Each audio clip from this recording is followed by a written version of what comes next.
My first question is, why is year-end fundraising so important?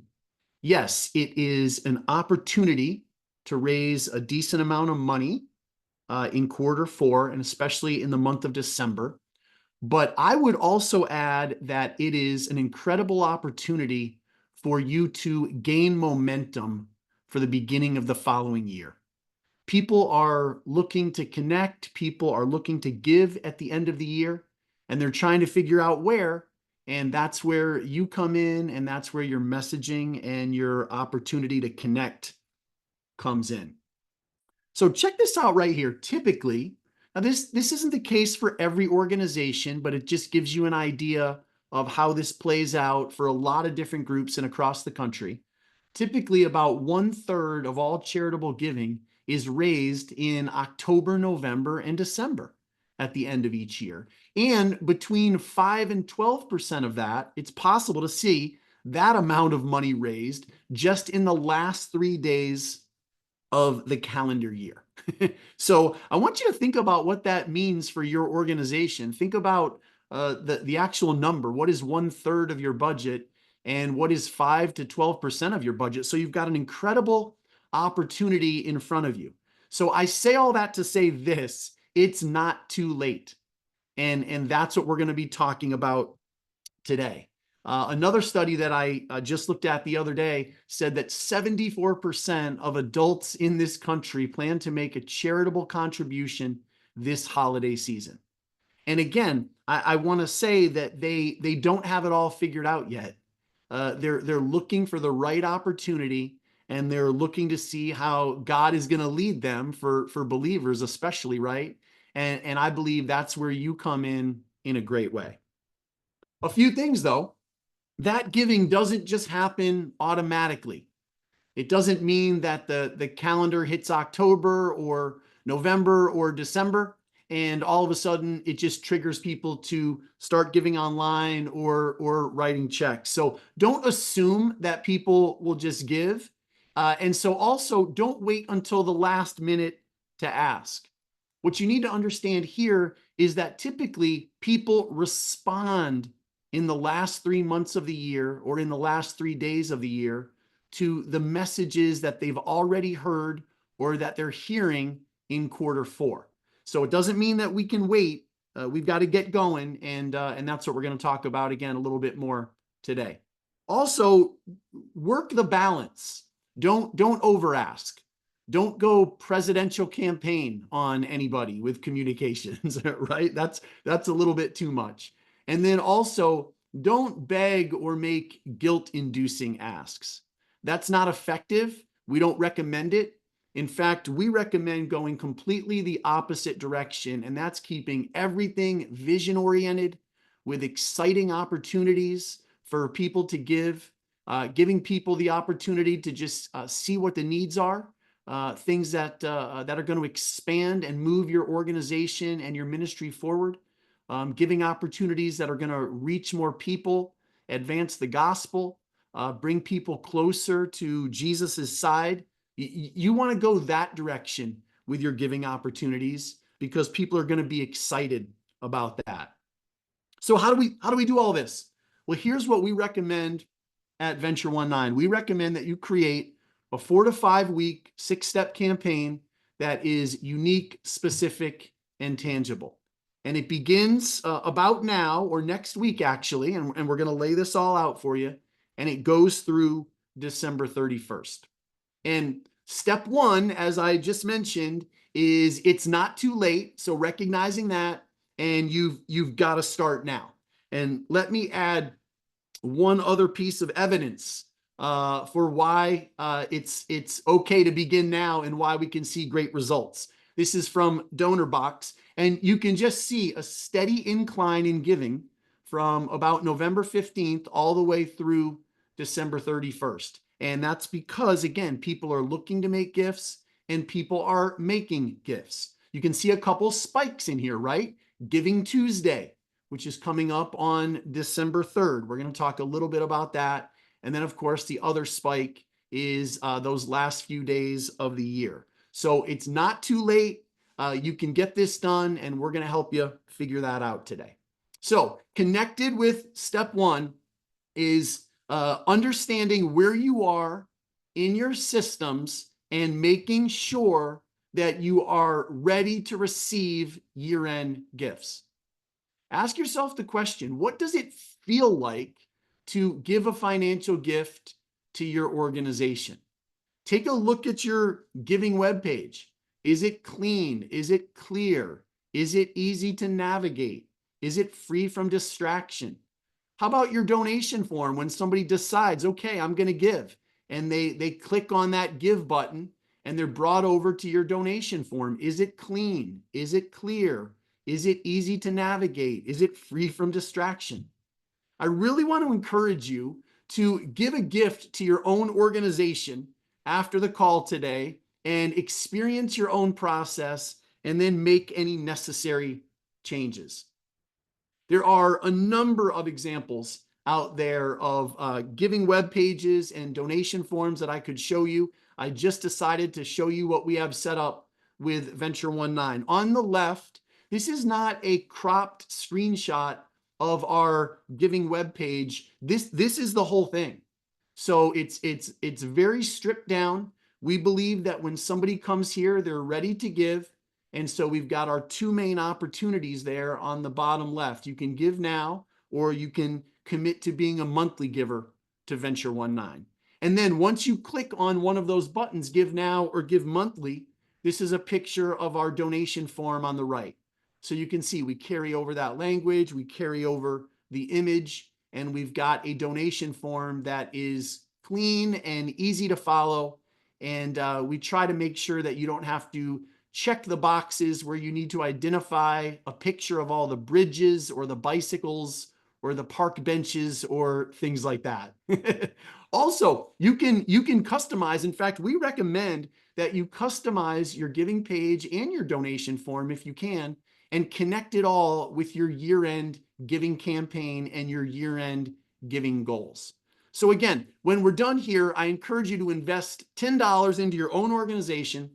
Go give a gift, feel out that process, and see if there are any adjustments or changes that you need to make. But the very first step with developing a year-end campaign is make sure that you are ready to receive year-end gifts. And then step two, you need to set your why and you need to identify your financial goal.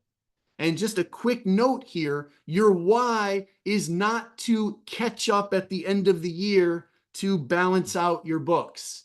That's not that exciting. That's not vision oriented. Again, keep it forward focused and vision oriented. Maybe you've got a new program launch or initiative that you're excited about in 2025. You can communicate that. Maybe you have a need to expand programs. That's exciting because of the growth that you're seeing. Maybe you have growing staff needs, and so you need to hire that next key person. Or maybe you need some new facilities or equipment. But you just want to keep everything vision-oriented. You want to talk about what God is doing and the need to raise this money and how it's going to be spent and invested. I just brainstormed out a few more specific examples for you here. So maybe it's Christmas for refugee families at the end of 2024. And that's going to cost $5,000. Maybe it's hot holiday meals for the homeless at the end of this year, 2024, and that's going to cost $8,300.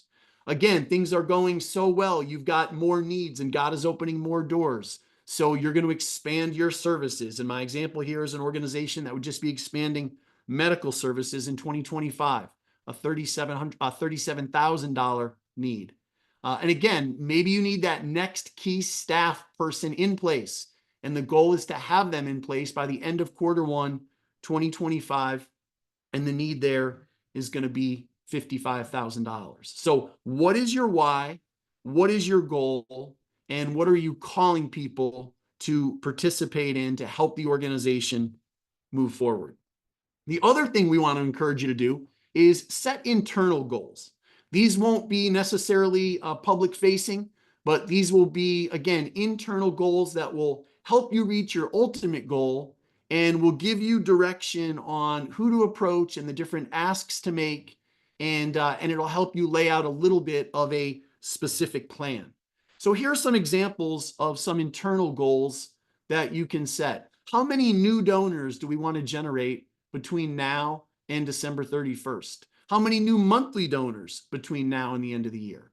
How many people do we want to make a major gift to our organization over the next 4 or 5 weeks? And how many total donors do we want to participate in our year-end campaign? And so as an example here, maybe you look at this and you say, you know what, between now and the end of the year, we want to generate 2 brand new major gifts from people who have never given at that level before. We want to raise up 4 brand new monthly givers connected with our work. And we want to approach 10 current givers, and we want to ask them to give a great next level year-end gift. And so you begin to set goals like that. Again, that talks about who to approach, or gives you direction on who to approach and the kind of ask that you can make. And it also gives you an overall direction on how many people that you want to approach connected with your year-end giving campaign. Now, certainly your year-end giving campaign should go out to the entire base, we believe, but also setting some of these more detailed internal goals will give you direction and will give you sort of the look out there of what you think can happen, and it'll give you direction on who you can approach, even in a more personalized way, with the message about your year-end campaign. I emailed out a worksheet to you about an hour ago, and you don't need to pull that out right now, but I just wanted to make sure that you received it. Okay, this worksheet is going to help you sort of set up and plan this entire year-end campaign. And so if you look at the worksheet, part 2 is going to help you identify your why, set your financial goal, and begin to put some details to this part of your year-end campaign. Next, step 3 is begin to gather your impact stories. Sharing stories really accomplishes a number of things. Sharing stories demonstrates tangible results. It shows that you did something great this year, that God worked through you in great ways. And here are the stories to share about that work and to help people understand it a little bit more. Sharing stories connects people emotionally with your work. So people want to understand things, right, in their head, but they also want to feel things as well. And so a great story connects a person emotionally to the work that you're doing. Stories also allows people to see what's happening. If you share a story in a great way, you're painting a picture, and people can understand what's happening more clearly, and they begin to actually see that story in their mind's eye, see that impact in their mind's eye. Sharing stories also fosters trust and transparency. It demonstrates that money was received, it was spent in the way that you said it was going to be spent, and results happened. And so people see that, they believe it, and they begin to trust more in the work of your organization. Also, sharing stories increases donor retention because of everything that I just mentioned. As donors see results and know that their money is being invested and it's making a difference, they will continue to give. Also, sharing stories creates a sense of community as everybody begins to hear some of the same stories over and over again. It also encourages word of mouth. It's much easier for people to pass on stories in their own networks than a bunch of generalized statistics or trying to explain programs specifically or things like that. And also, of course, sharing stories humanizes the cause. It puts real people into the mix, and again, shows the difference that is being made in the work that God is doing. So my question to you right now is, it's November. What's the one story from the entire year that pops into your mind right now that is a great representation of your work, of the work that God has done through your ministry? I want you to think about that story, because that's the story we want to encourage you to develop out and add some detail to. And that's called telling the story of one. Now, I just mentioned this, and so this is important. Broad statistics and generalized stories can actually overwhelm an audience sometimes. So instead, we encourage you to focus on a single personal narrative that represents your work. If I had to draw this out for you, it would look a little something like this. So you've got a person, they need help in some way, they're experiencing a challenge or a problem. They then engage your ministry, and God does what God does. And then as a result of that, there is change, there is impact. And so this model is just called problem, solution, result. And so again, a person before engaging your ministry, God does something when they engage your ministry, and a great difference is made, and that's the impact. So who is this person for you? Because we encourage you to share that story as part of your year-end campaign. Again, problem, solution, result, or another way to look at it is before us, after us, and what God did. Let me share an example that I have written for you. This is called Meet Sarah, a journey of hope and transformation. When Sarah first walked through the doors of our nonprofit, she was struggling. Unemployed and battling overwhelming financial stress, Sarah felt lost and unsure of her future. She had spent months searching for work, but without a strong support network or the necessary skills, she kept encountering closed doors. Every day was a fight to keep going, and she feared she would never find her way out of the cycle of poverty. So you can clearly see the before picture here and the struggle. That all changed when Sarah joined our empowerment program. This program is designed to help individuals just like her regain their confidence and equip them with the tools they need to build a sustainable future. Through the program, Sarah was connected with a mentor who guided her every step of the way. Sarah came to us with no hope, but began to see hope where there had once only been despair. So now this is Sarah's engagement connected with everything that God is doing through your work and through your programming. Guess how her story ends? Sarah found a job, a place to live, and something much more important. Sarah found Jesus. Sarah began participating in weekly Bible studies. Her mentor began to disciple her, and now Sarah is following Jesus with her whole heart. Her transformation is remarkable. This is a testament to the power of opportunity, guidance, and the work of the Holy Spirit. And then this right here. Thank you, givers, for making this transformation possible. We want to help more Sarahs in 2025. So you can see the flow of this, right? Problem, solution, result, before us, after us, and what God did. So who's this person for you? What story do you need to develop and detail out and then connect it with your year-end campaign? On that same worksheet, part 3 is going to help you detail out this story and think it through a little bit, and specifically think through the aspects of problem, solution, and result. Now, if you don't know who this person is, or you're trying to figure out some stories here as you approach the end of the year, I encourage you to ask your team. Ask them a couple specific questions. Ask them things like, hey, who have you engaged this past year who had significant obstacles to overcome, and they did it, they made it? Or who from a standpoint of the people that you served this past year, who reached a significant milestone? How did they get there? What was that story? How about somebody that experienced an incredible breakthrough this past year? And then I love this question right here.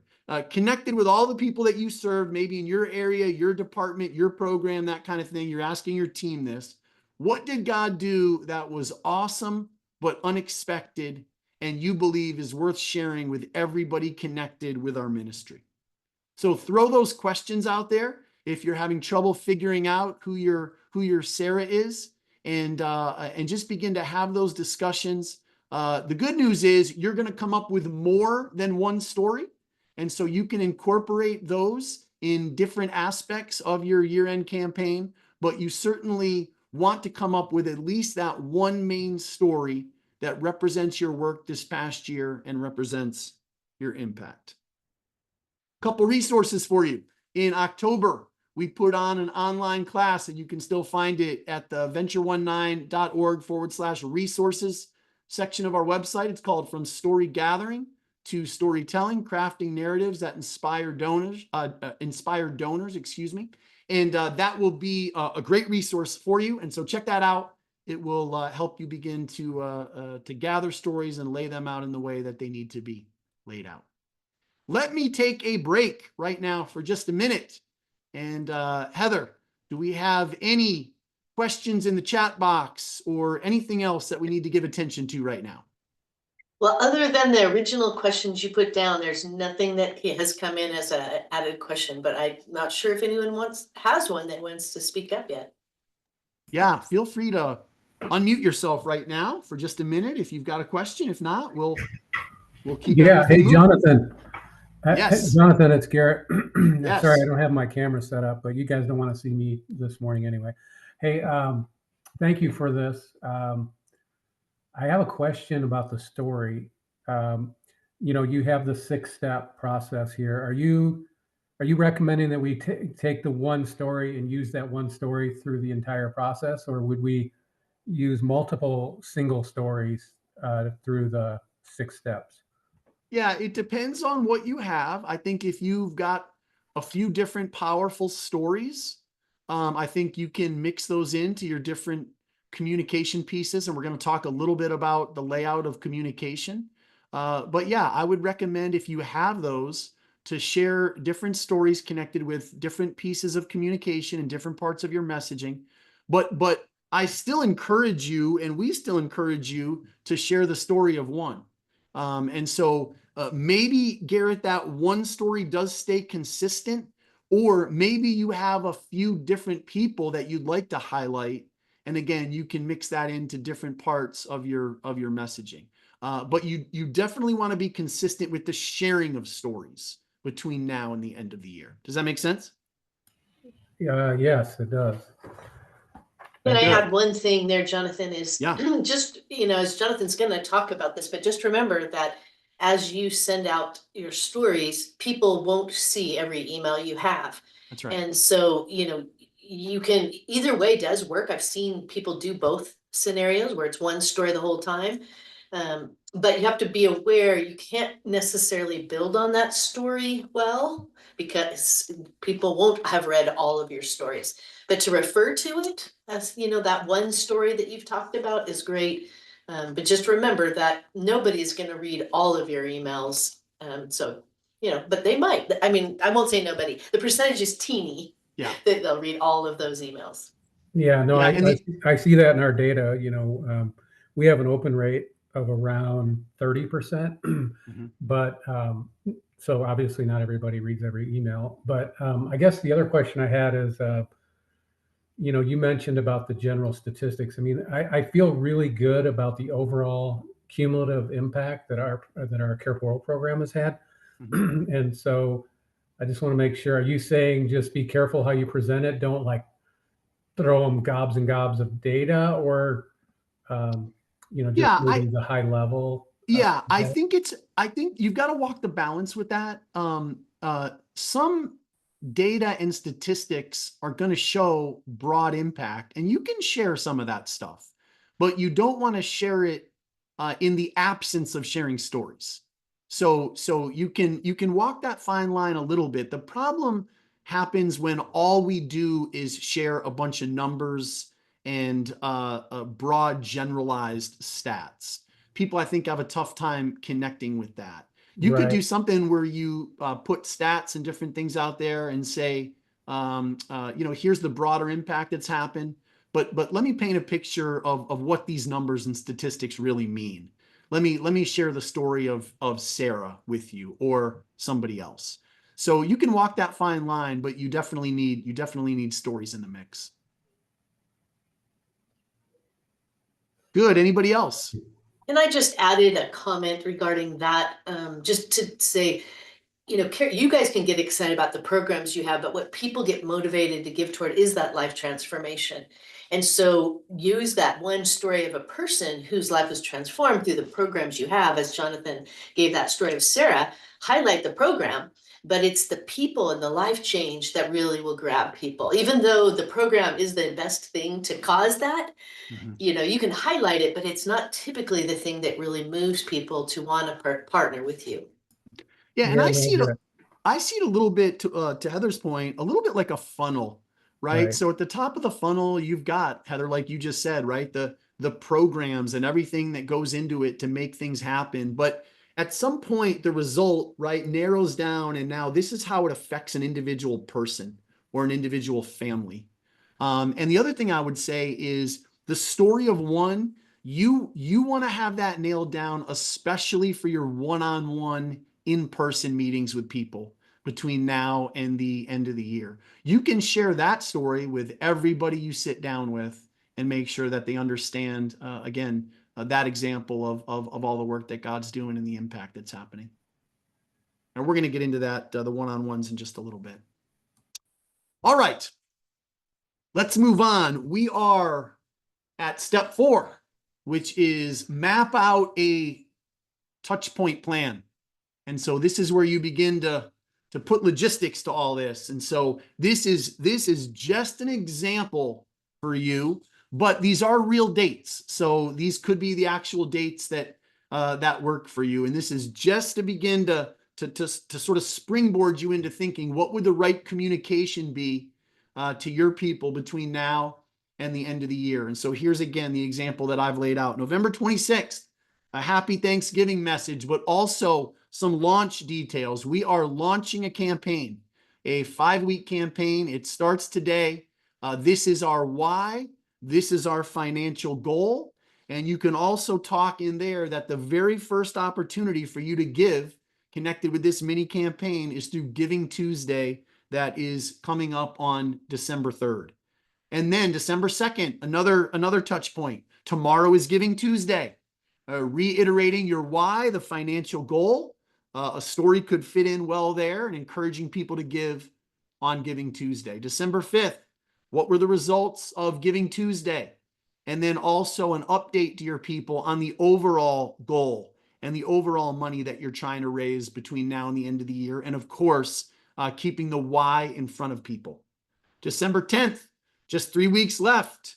You might want to think about focusing on some people who haven't given here. So, right, as people begin to give and respond, you'll want to communicate or keep the communication going, especially with the people who haven't responded yet. So you can still send this update out to everybody, but you might think about some specific targeted information to those who haven't given yet.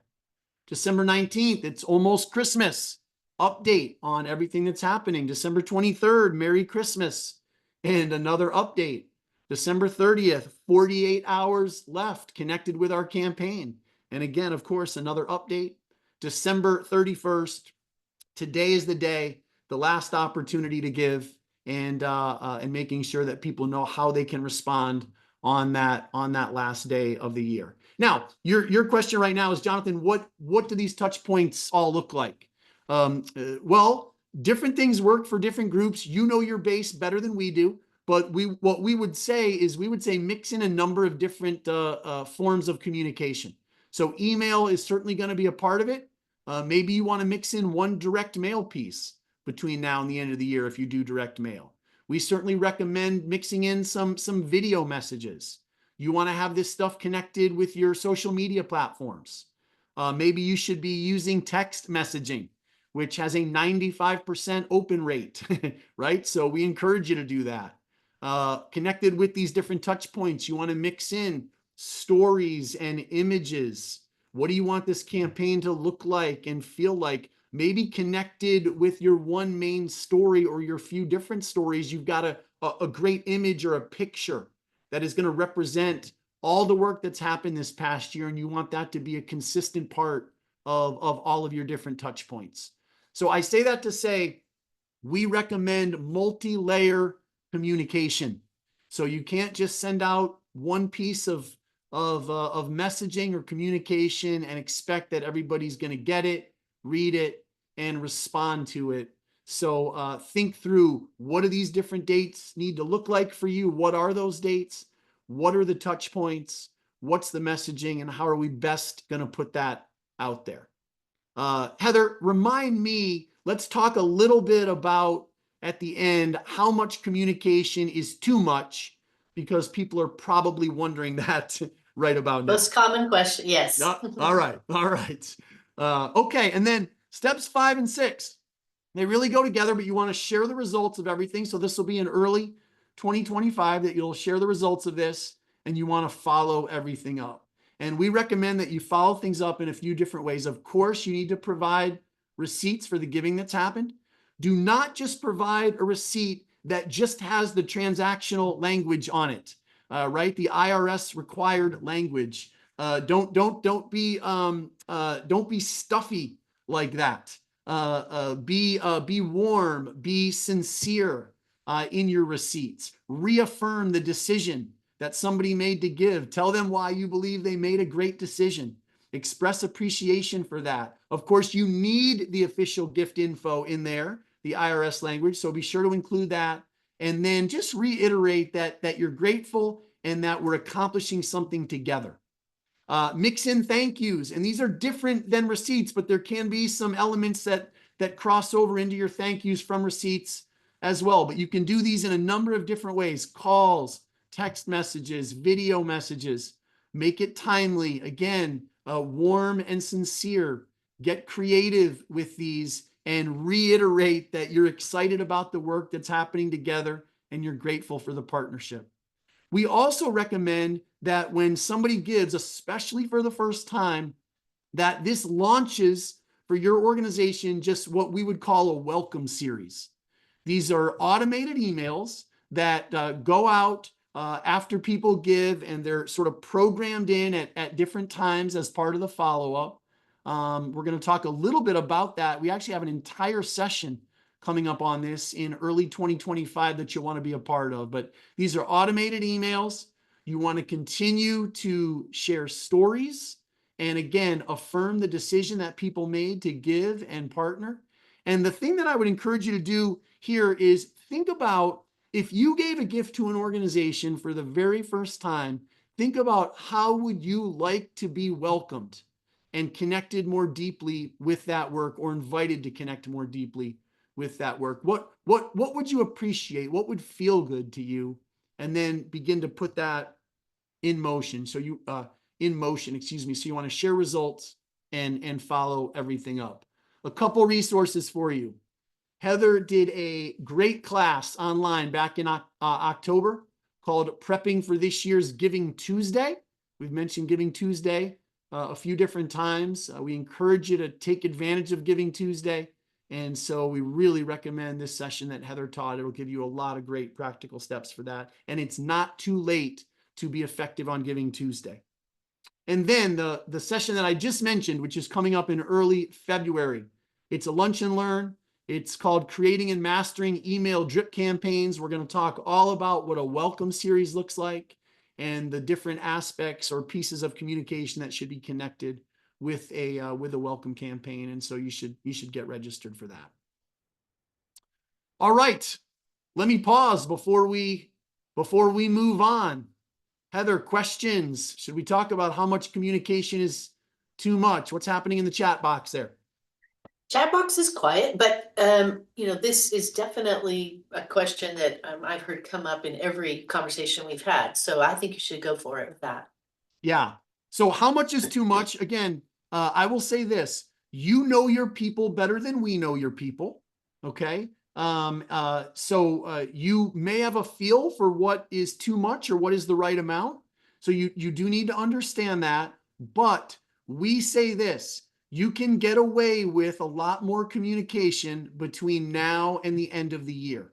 In fact, remember what I said earlier: people are looking to figure out year-end giving. And so I want you to do a little bit of a mindset shift here.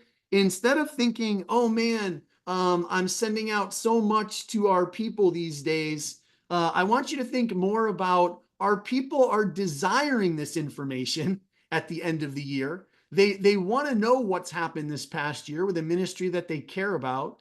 They want to know what's on the horizon for 2025, and they want to understand the different giving and investment opportunities that they have connected with your work.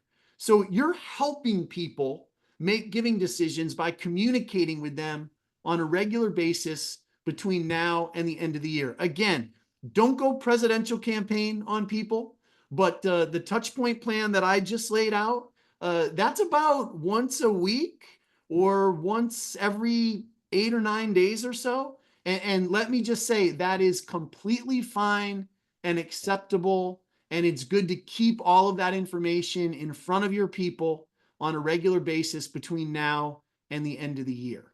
As you approach the end of the year, I see some groups, instead of doing right once a week, they do every day for 2 or 3 days, just right as the end of the year approaches. And that can be fine as well. Trust your people on this. So if they think you're communicating too much, they're going to let you know. But again, between now and the end of the year, people expect more communication. And so you can fit right in there well. And remember, you're communicating something exciting. You're communicating your why. You're communicating a financial goal. You're updating people on a campaign that they're involved in, hopefully. And so they're actually going to be anxious to see those updates. So my takeaway here is you can communicate a lot more between now and the end of the year. Jonathan, Garrett asked a great clarifying question, kind of going a little bit deeper. And his question is, should current donors get fewer emails than lapsed or never donated people? And, that question also going along with that, if they shouldn't, should we be changing the messaging that goes out to them?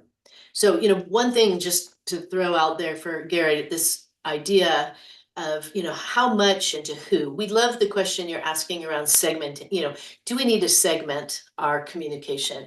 And I would say segmenting is really powerful, and depending upon your organization size and what you're working on, very important to personalize as much as you can. Now, it's not required, but to tell a current donor, thank you for your gift this year. Here's a special year-end gift. Just remember, everyone's thinking about giving near the end of the year. That is normal. And people are looking for ways to give that are impactful. So don't make the decision for your current donors that they're not going to give yet. Don't worry. They can make that decision when Jonathan said, trust your donors. That's part of trusting them, is saying, here's a good year-end way to give, and they can decide whether they do or don't. Current donors like to know what's going on. They want to feel like they're in the know. They're part of your team. So I lean toward that, saying, don't back off with current donors. They're the people that are excited about what you're doing. And if they're thinking about giving, why would you not want them to have that opportunity to give to something you have that's coming up that's impactful? Should the messaging be different? I would say tweaking. Segmenting is about tweaking, not rewriting. So you're changing a few words instead of saying to people, here's an opportunity. You want to say, thank you for your giving this year. Here's another opportunity. So it's really small tweaking of your messaging. But to say, here's our year end, why? Here's what we're focused on, like Jonathan's saying, I think that's good. So Jonathan, do you want to add anything to that question as well? Yeah, no, I love that. I would just, again, remind you, don't make decisions for your donors. Let them make their own decisions. Somebody maybe gave a great, incredible major gift at the beginning of the year. They should absolutely still know about your year-end campaign and what's happening and what you're trying to do, right? Who knows what God's going to do in that situation? This also circles back to the slide where we were talking about setting internal goals. So, right, from a segmenting standpoint, if you decide, you know what, we're gonna communicate or target a few different groups. We're gonna talk about year-end giving with a group of lapsed donors. We're gonna talk about year-end giving with a group of potential major donors. We're gonna talk about year-end giving with a group of people who we think might be ready to make monthly gifts or commitments to our organization. So yeah, if you decide you want to segment out those groups, like Heather said, tweak communication, make the ask a little bit different, that's a great way to go. Absolutely. You don't have to do that. But if you have the ability to do it, and that can happen through again, just tweaking or adjusting a little bit, then we absolutely recommend that for sure. Yeah. What else? Anything else? That's it right now. Garrett's help keep asking great questions. We love it. All Many right. people love to hear good questions, so don't hesitate. Okay. Well, those are your 6 steps right there. And so begin to think those through. And again, I just want to go all the way back to step 1. It's a mindset. It's not too late. You can get this done, but you've got to get started on it right away. Okay, next, the other thing you want to do at year end is you want to make one-on-one asks between now and the end of the year. So you want to identify people who you feel like are ready for a one-on-one meeting. You want to schedule it, connect over the holiday season, and make an ask. And there are a few things to think about as you set up and engage in one-on-one meetings. And these are some points from Social Impact Solutions. And I just want to highlight these for you. When you're going into a one-on-one meeting, know who you are meeting with. Understand who you are talking to. If this is a donor who's been involved in the past in your program, you want to understand that history. Which programs have they supported in the past? What do they care about? What are some passion areas for them? And, right, this connects back with storytelling and story sharing. What story would they most appreciate hearing based on some gifts that maybe they gave earlier in the year? So understand who you're talking to. Or, of course, if you're going in to meet with a person who is a potential brand new giver and there's not donor history there, what is their overall history with your organization? Why do you feel like they're ready? Why are you meeting with them? Why do they believe in you? Why are they serving? Why are they volunteering? So again, just understand who you're talking to and who you're meeting with. Next, be ready, and I mentioned this earlier, to share that one impactful story that will help people understand what God is doing through your work, especially for people who have given already. Connecting their previous gifts to real outcomes. Again, I talked about this concept will show the tangible difference that they are helping to make happen. So very powerful to sit down with a donor at the end of the year and talk about how grateful you are for the gifts that they have made, and sharing that story as an example of how their money was used and invested and what God did through it. But then also continuing to keep them up to date on what you're trying to accomplish at the end of the year as well. Social Impact Solutions, this is their language. Use the problem, plan, solution framework. Does that sound familiar? That's what we just talked about, and that's what we talk about all the time at Venture 19. We call it problem, solution, result, but follow that model. Before you, after you, and what God did when that individual engaged your programming and services.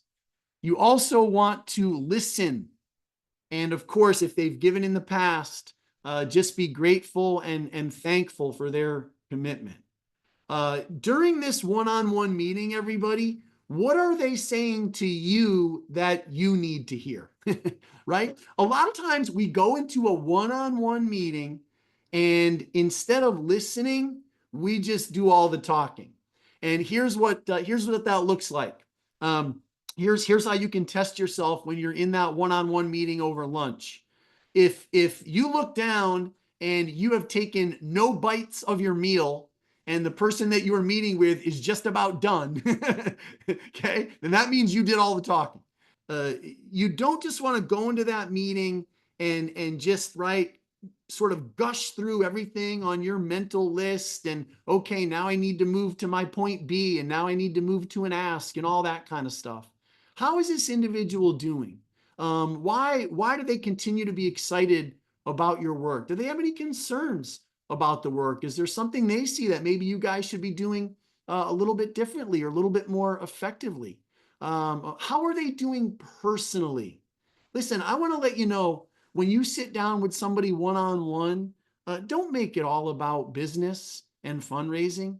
What's God doing in their lives? Are things going okay with their family? Is there something that you need to hear so that you can support them in some way and especially be praying for them? So just really be a good listener when you're engaged in one-on-one meetings. And of course, bullet point 2 here, thank them for their overall engagement. Maybe it's been past or previous gifts. But bullet point 3, be thankful and grateful, not just for money maybe that they have given, but their overall engagement and connection with the program. Again, maybe you're meeting with somebody who's actually never given a financial gift yet, but they've been a high level volunteer, and have been with you for a while. So what are you grateful for, and what do you need to thank them for? And then next, get to a point where you make the ask. Tie all of that together. Be direct and clear on the impact and everything that God is doing through the work. Be direct and clear on the amount of money that you're asking them to consider. Ranges are fine and good, and we encourage ranges. So somebody might say, Jonathan, here's where I think you fit into what we're trying to accomplish next year. And we would just love if you would consider a gift between $500 and $1,000 to be connected with this new program in 2025. Of course, that gift range is going to be different for different people. And that's all a part of understanding your donor and knowing their history. And then think about how you will end the meeting. A person may not on the spot say, yes, I will write that check, or I will give online. Folks are going to probably want to go away and think about things. Remember, they're hearing about this opportunity, maybe for the first time in a one-on-one meeting with you. And so they want to consider that. They want to pray about it. They want to go back and talk to their spouse. And so how should the meeting end? You've got to feel that out a little bit, but one thing you can do is say, listen, if it's okay with you, I'd love to just check back in with you in a week or so, just to see how you're feeling about that, just to answer any other questions that you have, and just to see if you've made a decision on that. So think about how the meeting needs to end and wrap up. Now, during these one-on-ones, what should you primarily be talking about? You ready for the big answer here, everybody? You should primarily be talking about your year-end campaign, right? You've put this incredible campaign together. You've got a financial goal. You understand your why. You're putting it out to your base, and you're trying to encourage people, and you are encouraging people to get involved. So when you're having these one-on-ones, talk about that campaign. Talk about your why.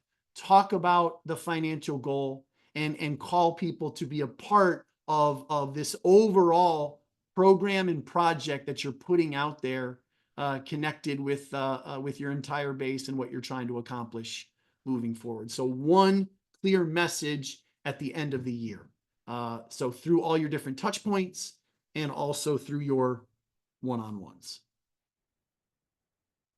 I mentioned up front, identify people who are ready for a one-on-one meeting, schedule it, connect over the holiday season, and make an ask. So my follow-up question to you right now is, what is this realistic number for you? How many one-on-ones can you do between now and the end of the year?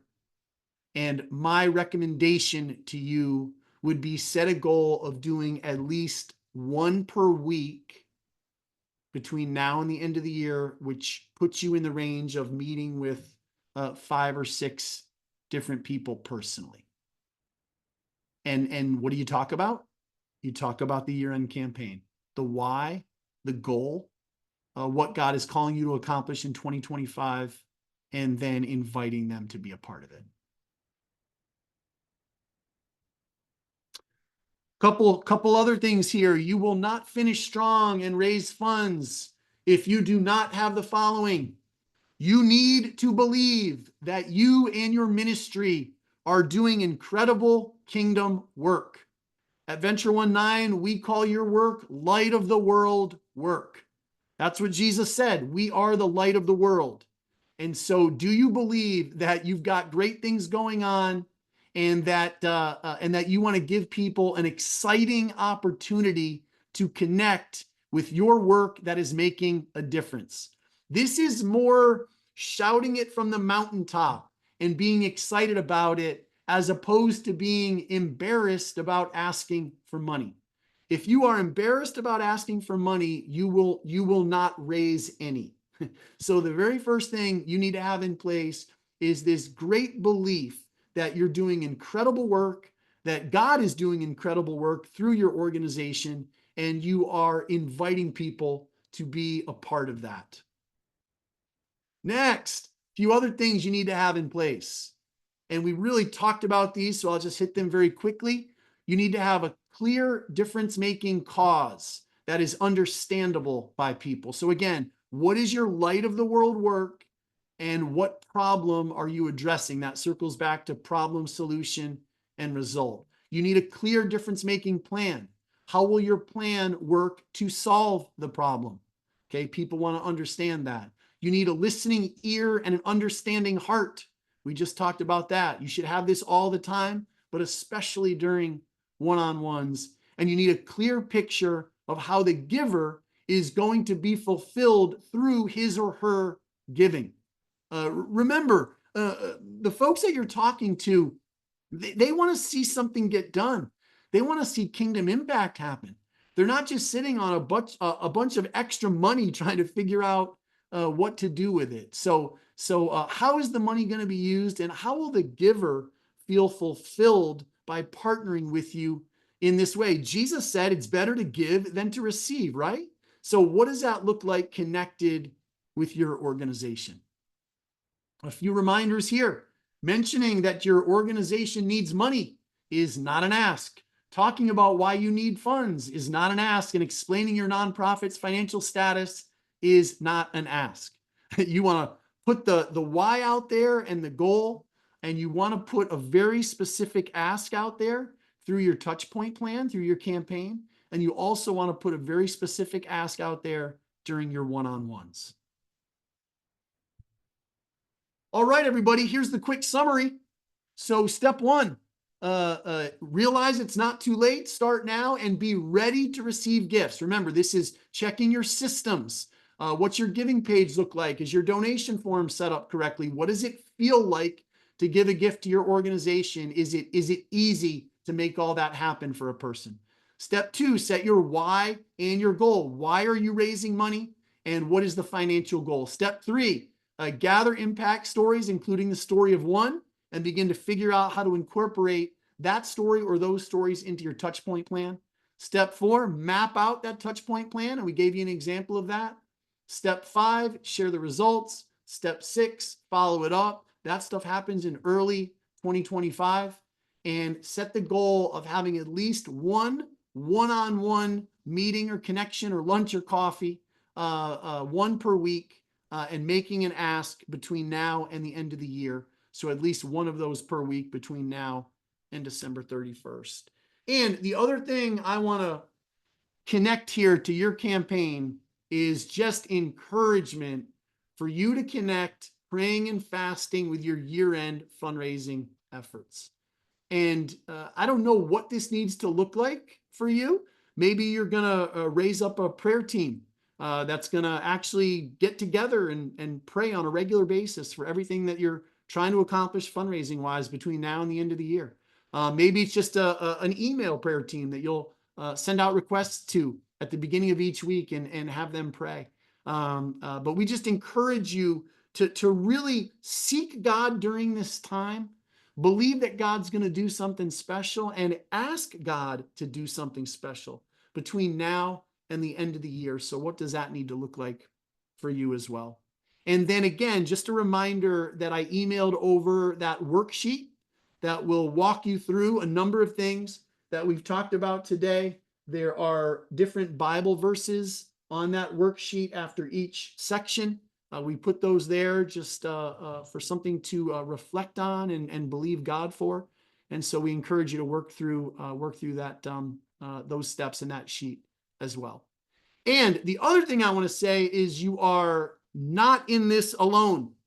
And so some of you are going to hang up from this call and think, I want to talk about some more stuff. I need help. What if I draft some communication? Jonathan, can you guys look at it? Give us some feedback. The answer to all of that is yes, yes, and yes.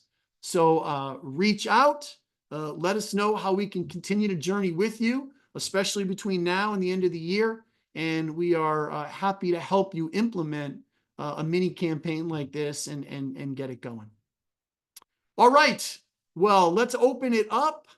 Heather, why don't you fire away on some of the questions that people put in there at the beginning of our time together? And if there's some others we need to get to, we've got time for that. And if something's not in the chat and you want to unmute your mic, feel free to do that and fire away as well. But let's go. Well, it was one brave soul that asked a great question. So those of you that may have another question, feel free to jump in there at the end. But Becky asked right up front, the question on her mind is, how do we stand out above all the other requests that happen during this time of year? Yeah.